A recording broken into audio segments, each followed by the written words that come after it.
Mike Tyson was a failure.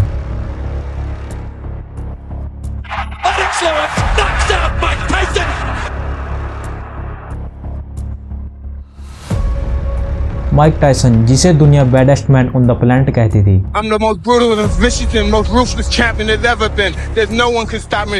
Lynx is a conqueror. No, I'm Alexander. He's no Alexander. My style is impetuous. My defense is impregnable. And I'm just ferocious. I want your heart. I want to eat his children. Praise be to Allah. अब वो Jake Paul जैसे influencer के against fight कर रहा है। पर ऐसा क्या हुआ कि माइक टायसन को 58 साल की उम्र में ऐसे कदम उठाने पड़े? आइए साथ मिलकर जानते हैं माइक टायसन की जिंदगी की असली कहानी, जो आपको किसी और ने कभी नहीं बताई होगी।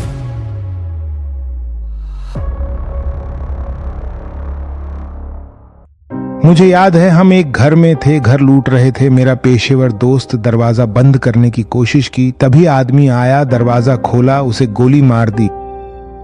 मैं उसी दुनिया से हूँ।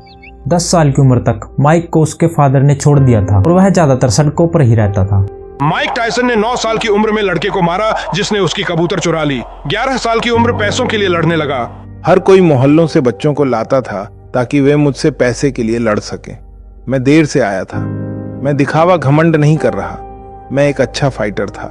लगातार क्रिमिनल एक्टिविटीज में इन्वॉल्व रहते हुए उसे 13 साल की एज तक 38 बार अरेस्ट किया गया था। मैंने वाकई बहुत मुश्किल समय देखे हैं और उनसे गुजरने के लिए मुझे विश्वास है कि कहीं न कहीं कुछ है, जैसे किसी ने मेरे लिए कोई योजना बनाई हो। मुझे बॉबी स्टीवर्ट के जर्मन से मिलवाया गया। उन्होंने मुझे बॉक्सिंग सिखाना शुरू किया क्योंकि मुझे लगता मैं बहुत तगड़ा हूँ। माइक टायसन मेरे पास आया क्योंकि बॉबी स्टीवर्ट नाम के एक व्यक्ति ने उसमें रुचि ली थी। यह बूढ़ा इतालवी आदमी मेरा मेंटर था। आखिरकार उसका नाम कास डियामाटो था। कास डियामाटो ग्रेटेस्ट बॉक्सिंग ट्रेनर के रूप में माना जाता था। लकी बात है कि वो शायद अब तक के सबसे टैलेंटेड, सबसे गिफ्टेड फाइटर के करीब आ चुके थे। और अब प्रतिभा को पहचानने वाली उसकी अनुभवी नजर ने एक नए उभरते हुए युवा हैवीवेट माइक टायसन को देख लिया है।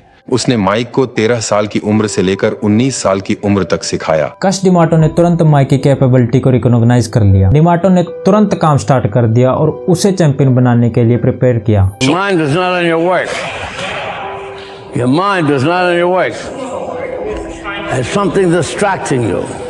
वह मेरे पिता थे। वो मुझसे प्यार करते थे, मैं उनसे प्यार करता। जब तुम्हें चोट लगे तभी तुम्हें शांत रहना चाहिए। पेशेवर फाइटर को सीखना होता है कि कैसे मारना है और खुद को चोट से बचाना है। साथ ही उत्साहित भी रहना चाहिए। फाइनली कस ने उसे अडॉप्ट कर लिया। अगर वो यहाँ नहीं होते तो शायद मैं आज जिंदा नहीं होता। यह तथ्य कि वह यहाँ हैं, जो कुछ भी कर रहे हैं और जितना अच्छा कर रहे हैं और जैसे जैसे वह आगे बढ़ रहे हैं, वही मुझे जीने की प्रेरणा और रुचि देता है। और जब से मैंने उन्हें जाना, वह हमेशा मुझसे ऐसे बात करते थे जैसे मैं एक बच्चा हूँ। उन्होंने कहा, हम ये करने वाले हैं, हम इन सबको हराएंगे, हम ये चैंपियनशिप जीतेंगे। और तब तक मैंने एक भी शौकिया मुकाबला नहीं लड़ा था और उन्होंने मुझे ये सब बातें बता दी थी। उन्होंने कहा, तुम वर्ल्ड चैंपियन बनोगे। जब तुम कष्ट के बारे में बात करते हो तो भावुक हो जाते हो। I didn't know I was the one. Well, you were a specimen. Things would have to be a fighter. महान और अनुभवी बॉक्सिंग ट्रेनर गस डियामाटो आखिरकार माइक की पूरी जिंदगी बदल देंगे।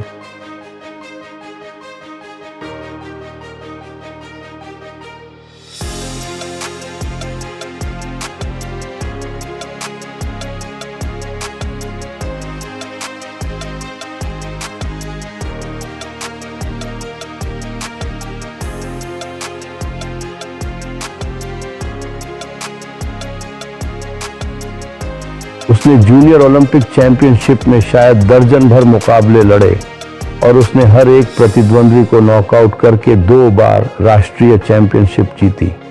लेकिन वह एक आदमी के शरीर में एक बच्चा है। माइक ने ओलंपिक्स छोड़ दी और जितनी जल्दी हो सके प्रोफेशनल बनने का डिसीजन लिया। The professional debut of Mike Tyson in the white trunks.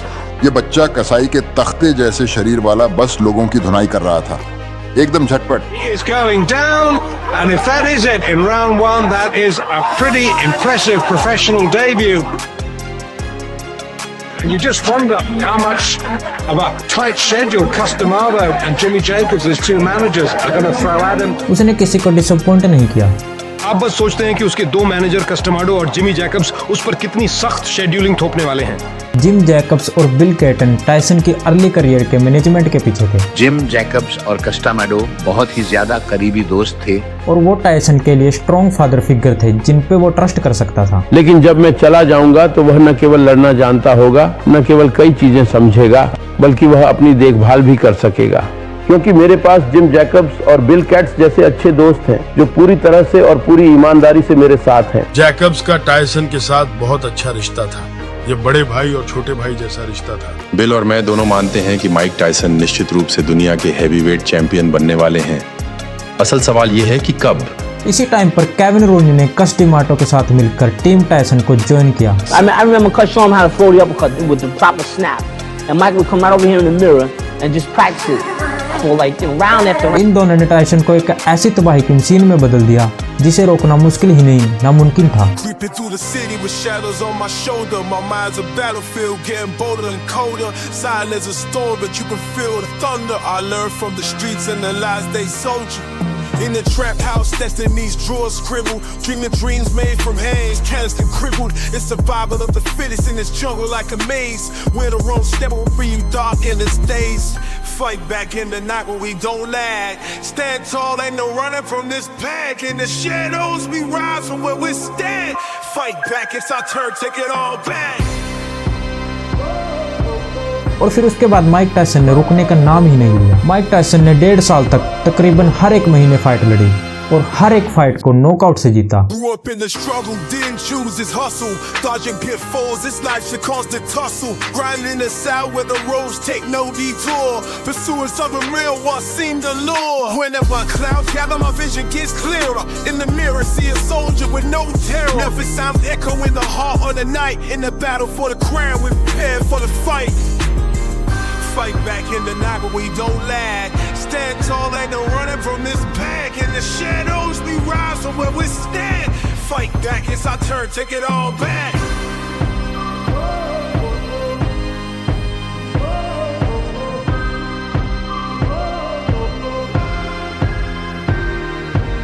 Head high, feeling both the city's beat. Stepping through the ring, never know defeat.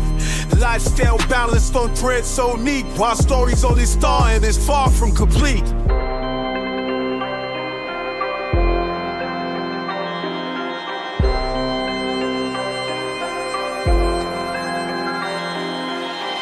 Fight back in the night when we don't lag. Stand tall, ain't no running from this pack. In the shadows, we rise from where we stand.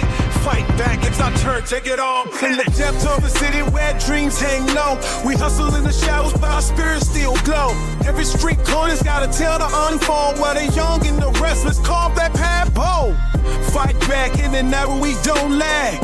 Stand tall, ain't no running from this pack. Through a struggle we keep coming intact. Fight, rise and shine, it's our time to act. So here we stand with our hearts wide tight. From the darkness to the light, with night to fight. In this mindless when the no act dead. I'm all having no bed to the borac dead. Fight back in the night when we don't lag. Stand tall, ain't no running from this pack. In the shadows, we rise from where we stand. Fight back, it's our turn, take it all back. लेकिन इसी दौरान unfortunately कस डिमाटो की death हो गई। Mic के लिए जो इकलौता असली फादर फिगर था वो अब नहीं रहा, लेकिन कस ने टायसन के आसपास वो सब कुछ छोड़ दिया था जो उसे आगे बढ़ने के लिए चाहिए था। एक trusted management team gym Jacobs और बिल केटन के साथ और एक लविंग ट्रेनर केविन रोनी जिसको कस डिमाटो खुद लेकर आए थे। Do you think, Mike, that if he had lived, that your life would have been different? Oh yeah. ये टाइम था जब माइक की लाइफ में एंट्री हुई एक विलन की, डॉन किंग। डॉन किंग पर उस समय काफी सारे स्कैमिंग के चार्जेस लगे हुए थे जो कि काफी सारे फेमस एथलीट्स ने लगाए थे, जैसे कि मोहम्मद अली, लैरी होम्स, जोय फ्राइजर एक्सेट्रा। और डॉन किंग ने बाद में माइक टायसन से $100 मिलियन तक से ज्यादा हड़प लिए थे। ये क्लिप हमें माइक टायसन की उस समय की थिंकिंग दिखाती है डॉन किंग के बारे में। No one can tell me anything bad about Don King. If I say Don King's a no good, lousy thief, then everybody can believe me he's a no good. Basically, he's just like anyone else. He's a father, he has children, he loves his grandkids, and he's happy. And he's happy his life's very successful. Do you think he ever, as people said about others, robbed from you? I don't believe he ever robbed from me. Don King is facing a grand jury investigation. and there are accusations that he mishandled Mike Tyson's money. Mike Tyson 20 साल की उम्र में WBC heavyweight title के लिए compete करने जा रहा था। ऐसा लगता है कि उसे हैवीवेट खिताब के लिए मौका मिलेगा। अजय हैवीवेट ने HBO टाइटल यूनिफिकेशन सीरीज में लड़ने के लिए अनुबंध किया है और वह इस गिरावट में कभी भी WBC टाइटल होल्डर ट्रेवर बर्बिक का सामना करेगा। और अगर टायसन बर्बिक को हरा देता है तो वह इतिहास में हैवीवेट चैंपियनशिप जीतने वाला सबसे कम उम्र का व्यक्ति बन जाएगा। बर्बिक अली से लड़ने वाले आखिरी व्यक्ति थे और उन्होंने अली को बहुत बुरी तरह चोट पहुंचाई थी। जब आपने उससे लड़ाई की तो क्या आपने उससे बदला लिया? जी हाँ, 100%, इसमें कोई संदेह नहीं है। इस मुकाबले में सभी बड़े सितारे शामिल हुए। I laugh at Tony Danza. And I'm super creepy Rob Lowe. In the morning.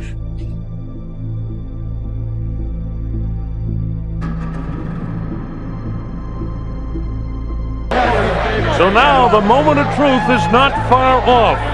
This will be the WBC Heavyweight Championship of the world. He could go into the record books tonight if he can capture the title from the reigning champ, Trevor Berbick. This is what Mike Tyson has trained his whole life for. इसी के लिए टोस्टामाटो और Jimmy Jacobs ने इस आदमी को तैयार किया था। मुझे विश्वास है कि वह अब तक का सबसे कम उम्र का हैवीवेट चैंपियन बनेगा। अगर वह समर्पित, रुचि रखते हुए और बिना किसी ध्यान भटकाव के बना रहा तो मुझे विश्वास है कि अंततः वह इतिहास में सबसे महान हैवीवेट चैंपियन के रूप में जाना जाएगा। Clutch is always spoken in the situation. He was saying, you know, if you really took a deep interest in it, you would be champ of the world. And he said, with no problem, you'd be champ. There is electricity in the crowd. I've got goosebumps. On the line, the WBC Heavyweight Championship of the world.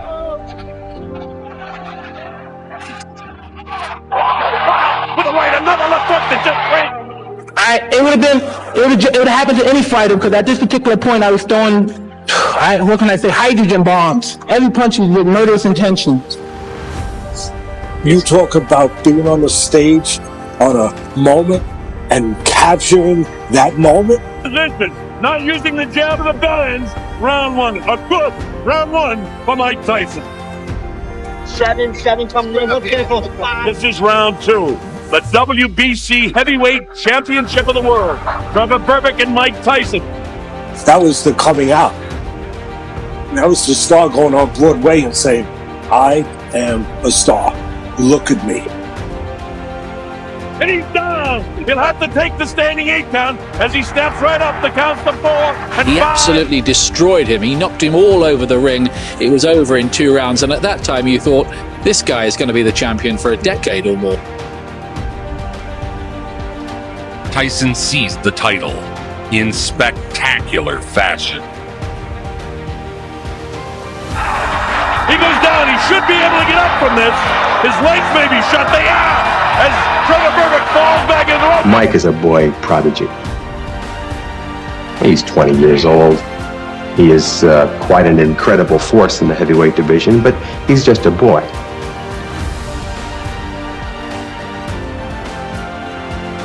It's all over. We've got a brand new heavyweight champion of the world, Mike Tyson. In a devastating second-round knockout, Mike Tyson, age 20, became the youngest heavyweight champion in boxing history. 20 साल की उम्र में वह इतिहास के सबसे कम उम्र के हेवीवेट चैंपियन बने। अगर कास्ट नहीं होते तो यह कभी नहीं हो पाता। ये विचार कि मैं दुनिया का सबसे कम उम्र का चैंपियन हूं, ये विचार कि ये हमेशा के लिए जीवित रहेगा, ये रिकॉर्ड मुझे लगता है कभी नहीं टूटेगा।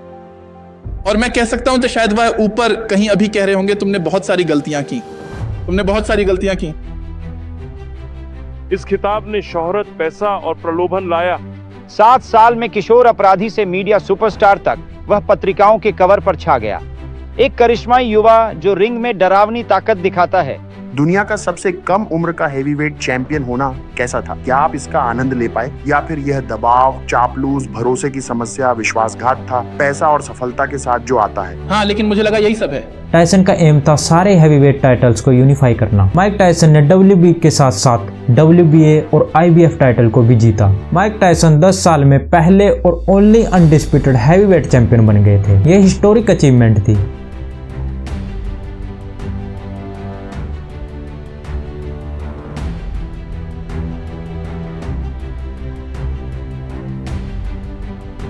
ऐसी स्थिति को कितने लोग संभाल सकते हैं? इतनी दौलत, शोहरत, उस उम्र में आप चैंपियन हैं, सबसे खतरनाक इंसान। होल्म्स की फाइट के लिए माइक 3 लड़कियों के साथ था, जो 3 महिलाओं के साथ गंभीर लग रही थीं। ये थीं मिस अमेरिका, रॉबिन और एक बेहद खूबसूरत मॉडल। फिर टाइम आता है मोहम्मद अली से किए हुए वादे को पूरा करने का। एक्चुअली लैरी होम्स ने मोहम्मद अली को उनके बॉक्सिंग के लास्ट स्टेज में डिफीट किया था, जो बहुत फेमस हुआ था। अगर आप मोहम्मद अली की डॉक्यूमेंट्री देखना चाहते हैं तो आप नीचे कमेंट कर सकते हैं और हमारे चैनल को सब्सक्राइब कर सकते हैं। और आप में से ऑलमोस्ट 94% ऑडियंस ने हमारे चैनल को सब्सक्राइब नहीं कर रखा है, तो प्लीज अब की बार सब्सक्राइब करके जरूर जाना। अब टॉपिक पर वापस आते हैं। कस्डी मार्टा ने होम्स द्वारा अली की बीटिंग को इतना पर्सनली ले लिया था कि उन्होंने नेक्स्ट डे अली को फोन करके कंप्लेन की और माइक टायसन ने मोहम्मद अली को बोला कि जब वो बड़ा हो जाएगा तो वो एक दिन अली का बदला जरूर लेगा। अगली सुबह कस मोहम्मद के साथ फोन पर थे। तुमने उस निकम्मे को खुद पर वार करने कैसे दिया चेबली? वो लगभग भावुक हो रहे थे, लेकिन मैंने कहा जब मैं बड़ा हो जाऊंगा तो मैं तुम्हारे लिए उसे सबक सिखाऊंगा, मैं तुम्हारा बदला लूंगा, मैं तुम्हारी इज्जत वापस दिलाऊंगा। And then January 22nd, I'm fighting him, and then Ali comes into the ring and says, "Get him for me."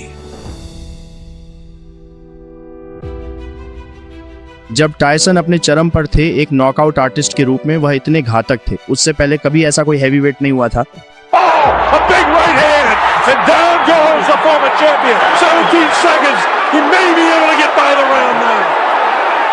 He should be hanging on. Now with a right hand.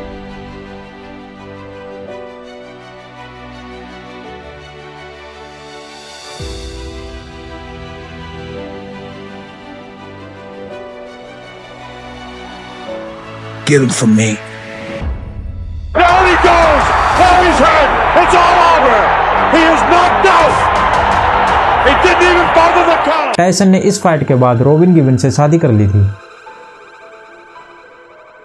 जैसे ही माइक की शादी हुई, robin, Givens और Ruth जाहिर है mic के career को अपने हाथ में लेने में बहुत रुचि रखने लगे। वे एक भव्य न्यू जर्सी हवेली में रहने चले गए। लेकिन शादी के बाद उसने फोन कर कहा कि वह मिसेस माइक टायसन है। मैं सभी किताबें और रिकॉर्ड देखना चाहती हूँ। उनके मैरिज सर्टिफिकेट पर हुए साइंस की अभी इंक भी नहीं सूखी थी कि वो बैंक पहुंच गई। हमें यहाँ न्यूयॉर्क में बताया गया कि रॉबिन और रूथ बैंक में थीं और पहले ही माइक के खाते पर दावा कर रही थी। और गिवंस ने माइक को खुद अपना मैनेजर बनने के लिए इंस्टिगेट करना स्टार्ट कर दिया था, जिसका मतलब था कि रॉबिन उसे मैनेज करेगी। चैंपियन के यहाँ पहुँचने के 2 घंटे के भीतर ही टायसन मेनिया पूरी तरह से चरम पर था। टायसन टोनी टब्स को फेस करने के लिए जापान गए। माइक टायसन का शो पर तीसरा दिन। वह संयुक्त राज्य अमेरिका का प्रतीक है। अब जब मैं शादीशुदा हूँ तो मैं अब अपनी दौलत खर्च नहीं करता। मेरी पत्नी मेरी सारी दौलत खर्च कर देती है।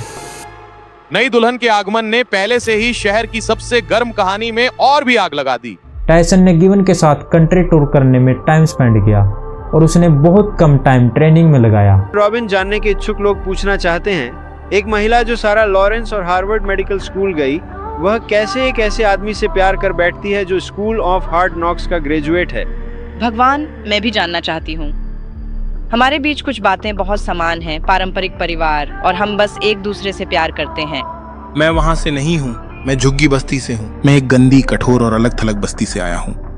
हमारे बीच कुछ न कुछ समानता है, हम पारंपरिक परिवार हैं। टायसन ने जापान में क्रेज मचा दिया था। फैंस की क्राउड से माइक घिरे हुए थे और उनके साथ किसी एंशिएंट मैथोलॉजिकल वॉरियर जैसा बिहेवियर किया गया। बिना किसी हार के 29 नॉकआउट और सिर्फ पहले राउंड में ही 15।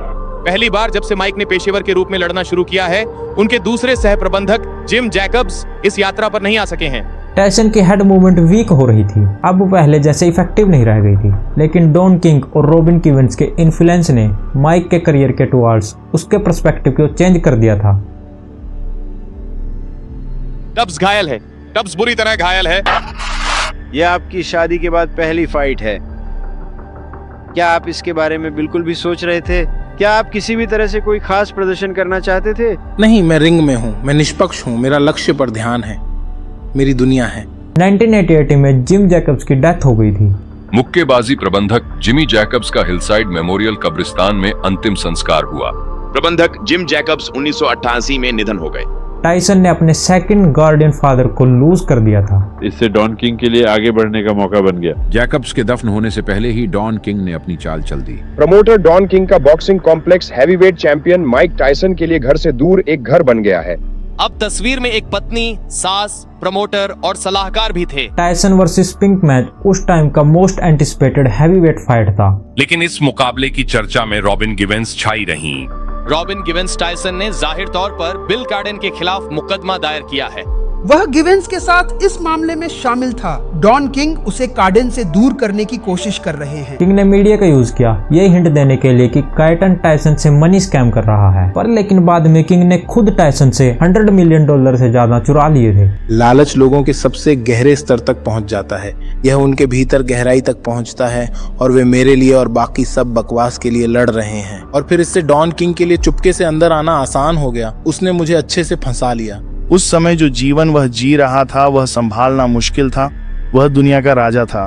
टायसन उतना ही अच्छा था जितना कोई भी फाइटर कभी उस रिंग में रहा हो। ऐसी कोई चीज होती है जहां आप शिखर पर पहुंचते हैं और फिर आप उसे दोबारा नहीं कर पाते, लेकिन उस रात उसने अपने जीवन की सबसे शानदार हैवीवेट फाइट के लिए अपनी चरम सीमा छू ली।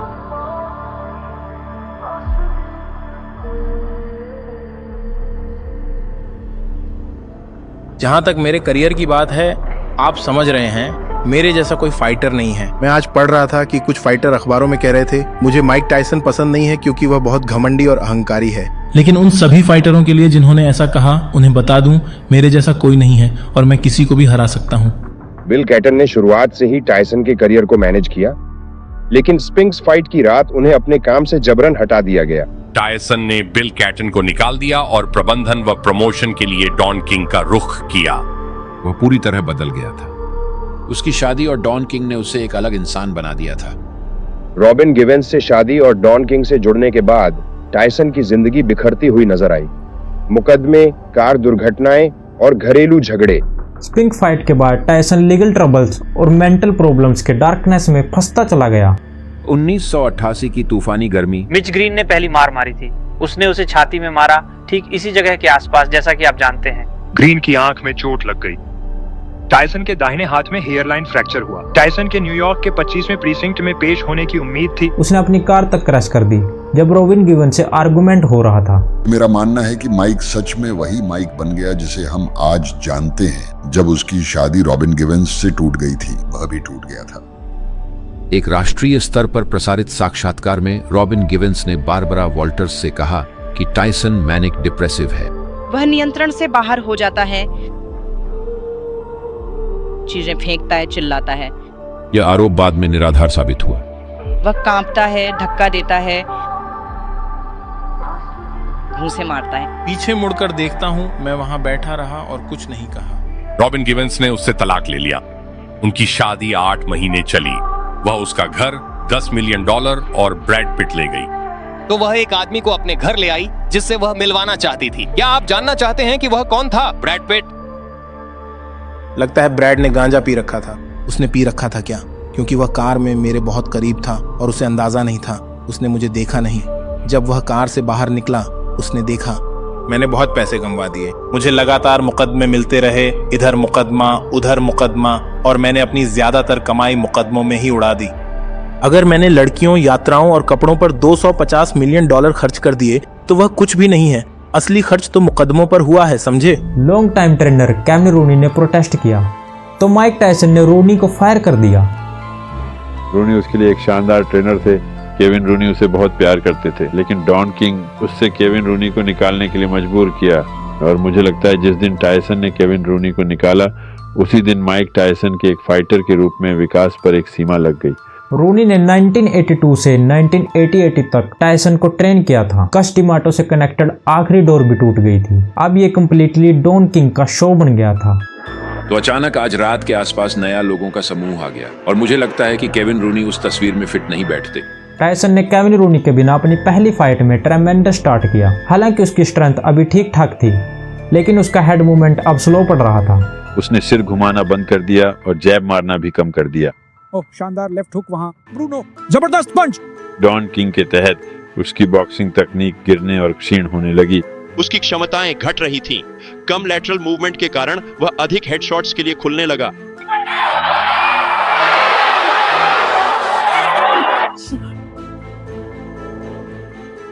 He can't survive it. Terry Lawless is in with the towel. It must be all over. The best champion the world has seen for some time. How dare them challenge me with their somewhat primitive skills? They're just as good as dead. Mike Tyson दुनिया के सबसे मशहूर athlete हैं। Tyson Japan में अपने heavyweight boxing खिताब की रक्षा के लिए जेम्स बस्टर डगलस के खिलाफ लड़ने आए हैं। टायसन की जिम ना जाने की रूमर स्प्रेड हो रही थी। रॉबिन से तलाक के बाद मैंने अपनी वित्तीय इच्छाओं का बहुत हिस्सा खो दिया था। असल में मैं ट्रेनिंग कर रहा था और मेरे एक स्पैरिंग पार्टनर ने मुझे गिरा दिया। फाइट से पहले टायसन की मेंटल और फिजिकल स्टेट के बारे में रूमर सर्कुलेट हो रहे थे। मेरे कुछ मुकाबले ऐसे विरोधियों से हुए जो मुझसे कमजोर थे और मैं उनमें सफल रहा, लेकिन मैं बिल्कुल भी कड़ी ट्रेनिंग कर रहा था मुख्य रूप से इस मुकाबले के लिए, और इसलिए मैंने बस्टर को गंभीरता से नहीं लिया। अब उसकी लाइफ में कोई ऐसी वॉइस नहीं बची थी जो उसके अगेंस्ट बोलने की करज कर सके। तो मैं जापान गया और बहुत सारी महिलाओं के साथ घूमता रहा। मेरे कमरे में महिलाएं थीं। माइक टायसन और मैं जापान में थे। हमने लगभग पूरी रात 12 जापानी लड़कियों के साथ पार्टी की थी। तुमने बॉबी से कहा, सुनो मैं कोई नौसिखिया नहीं हूँ, मुझे पता है मैं क्या कर रहा हूँ। हाँ, मैंने इसके बारे में बात की थी। सही है, कोई मुझे हरा नहीं सकता, ये मेरा है, मैं जब चाहूँ तब सोने जाता हूँ। इस टाइम तक टायसन अलोन था, ना कोई वाइफ, ना फैमिली, ना कोई ट्रू फ्रेंड। बस्टर डगलस के पास हमेशा जबरदस्त प्रतिभा थी, लेकिन वह कभी भी उसे पूरी तरह से एकजुट नहीं कर पाया। लेकिन फिर उसकी मां की मृत्यु हो गई और उसने तय किया कि वह अपनी मां के लिए माइक टायसन को हराएगा। तो ये एक परफेक्ट स्टॉर्म था जिसमें माइक टायसन दुनिया का राजा था। उसे तो अब ऐसा भी नहीं लगता था कि उसे और ट्रेनिंग करने की जरूरत है। और दूसरी ओर बस्टर डगलस ने उस फाइट के लिए शैतान की तरह ट्रेनिंग की थी। उस समय वह 37-0 के रिकॉर्ड पर था। वह बेहद खतरनाक था, वह डरावना था। अगर वह माइक टायसन को हरा देता है तो यह पूर्वी यूरोप के झटकों को भी स्थानीय राजनीति जैसा मामूली बना देगा।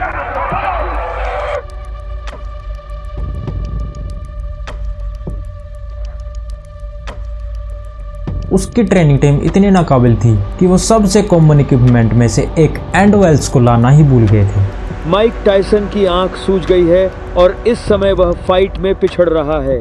और हाँ, टोक्यो में टायसन के साथ जो कुख्यात कॉर्नर ट्रीटमेंट हुआ था वो भी याद होगा,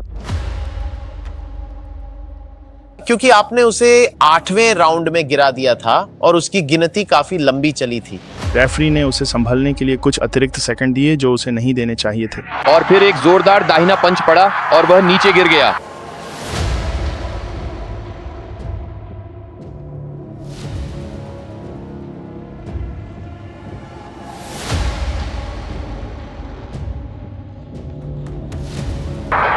और घंटी बज गई, जिससे 8वें राउंड के अंत में बस्टर डगलस बच गए।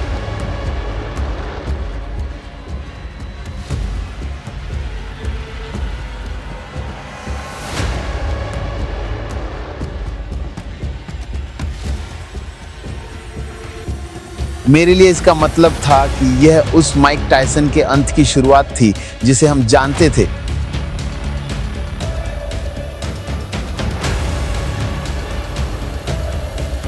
यह खत्म हो गया। माइक टायसन को पूरी तरह से नॉकआउट कर दिया गया है। टायसन के टेरर का एरा अब एंड हो चुका था। टायसन के अंदर के डीमन फाइनली उसे कैच कर चुके थे। और अचानक माइक टायसन, जिसे एक विशाल स्तंभ के रूप में देखा जाता था, अब सिर्फ एक और हेवीवेट चैंपियन बनकर रह गया है। तुम्हें इसे बनाए रखना होगा। तुमने खेल इतिहास का एक हिस्सा देखा है। ऐसा नजारा शायद पहले कभी बॉक्सिंग रिंग में नहीं देखा गया। माइक टायसन का राज खत्म हो गया है, मुझे यकीन नहीं हो रहा। इस डिफीट ने एंटायर वर्ल्ड में शॉक वेव्स भेज दिए थे। जेम्स बस्टर डगलस अब निर्विवाद हेवीवेट चैंपियन है। बस उन्हीं में से एक बात है, मैं सो रहा था, बुरी तरह हराया गया। इससे मैं नहीं बदलता, मैं बिल्कुल अलग नहीं हूँ, न ही कम हूँ। टायसन फिर से अपनी लॉस्ट ट्रॉफी वापस पाने के लिए मोटिवेटेड हुए। टायसन का हेवीवेट डिवीजन पर आतंक का राज 3 साल। जब वो करियर के पीक पर थे, रेप चार्जेस में गिल्टी डिक्लेयर करके जेल भेजा गया। उसका नाम डेसरी वॉशिंगटन है, जो 18 साल की कॉलेज की पहली वर्ष की छात्रा है। एक और ब्यूटी पेजेंट प्रतियोगी ने आपको यह कहते हुए उद्धृत किया, उसके पास बहुत पैसे हैं और वह बेवकूफ है। आपने देखा कि रॉबिन गिवेंस ने उससे क्या पाया। वह ऐसा व्यक्ति है, उसके पास इतना पैसा है, वह हमेशा लुटाता रहता है, तो मुझे भी उसका एक हिस्सा मिलना चाहिए। लोग इसे इसी तरह देखते थे।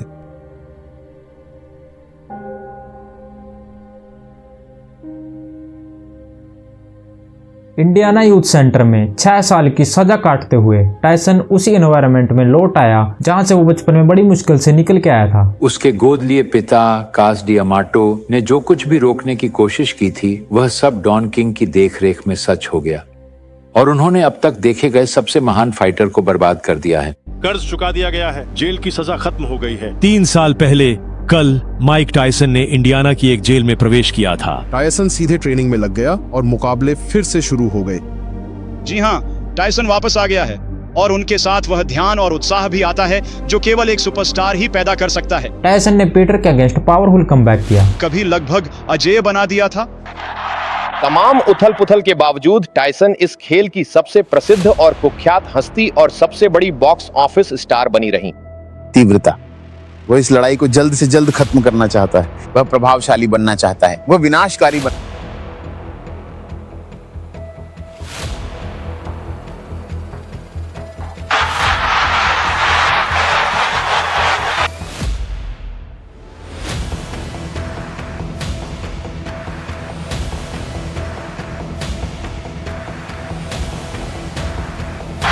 दाएं हुक और एक बार फिर गिरा।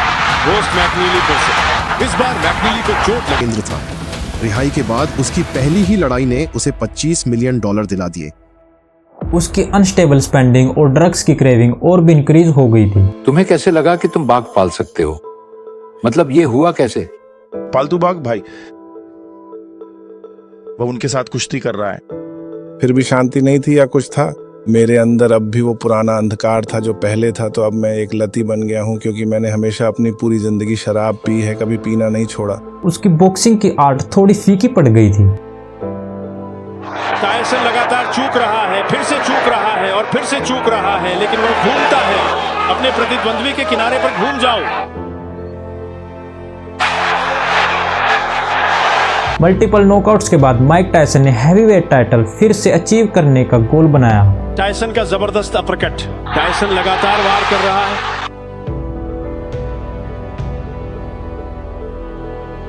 वो लगातार हमला कर रहा है। फ्रोडो नीचे गिर गया।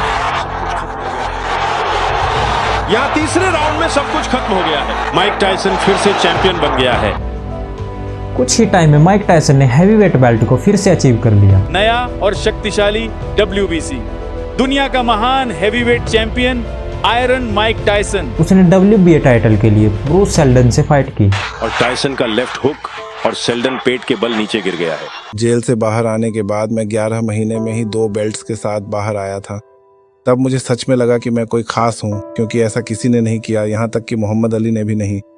और फिर एक बार फिर मैंने सब कुछ जाने दिया और मुझे विश्वास था कि मैं भगवान हूँ। मुझे लगता था कि मैं महान हूँ। मुझे नहीं लगता था कि मुझे इसके लिए ट्रेनिंग करनी पड़ेगी। मुझे लगता था कि हर कोई मुझसे डरता है। अब उसने एक बार फिर टाइटल्स को दोबारा से पा लिया था। अब ओनली एक बेल्ट बची थी जिसे विन करके फिर से अनडिस्प्यूटेड चैंपियन बना जा सकता था। इस बार उसे एवेंडर होलीफील्ड को फेस करना था।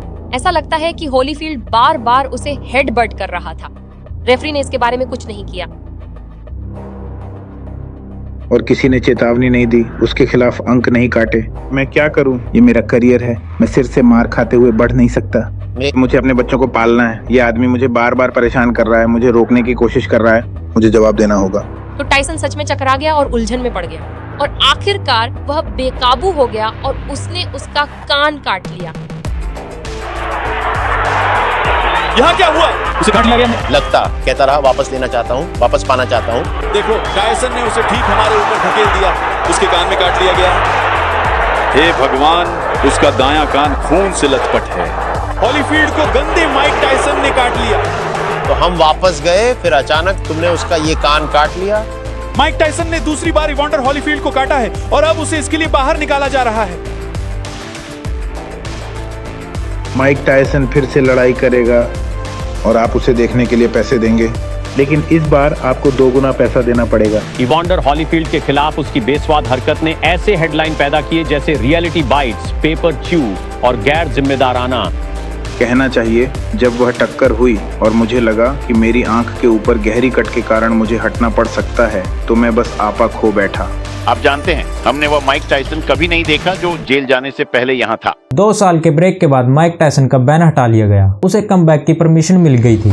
इवांडर हॉलीफील्ड के कान काटने के कारण अयोग्य ठहराए जाने के 18 महीने बाद माइक टायसन वापस आता है।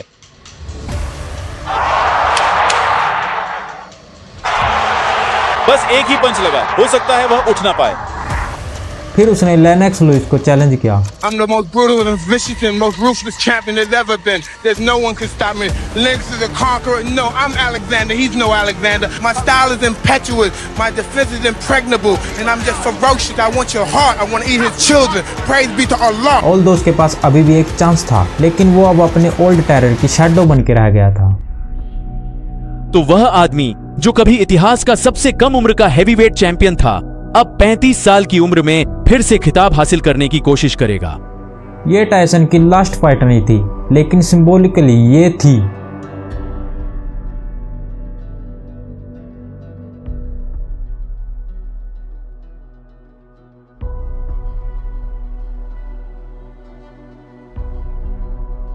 तो अब बस अराजकता है, कोकीन है और औरतें हैं और आखिरकार सब कुछ बिखर जाता है। उसके बाद माइक टायसन ने 2 और फाइट लड़ी, लेकिन रिजल्ट सेम ही आया, हार।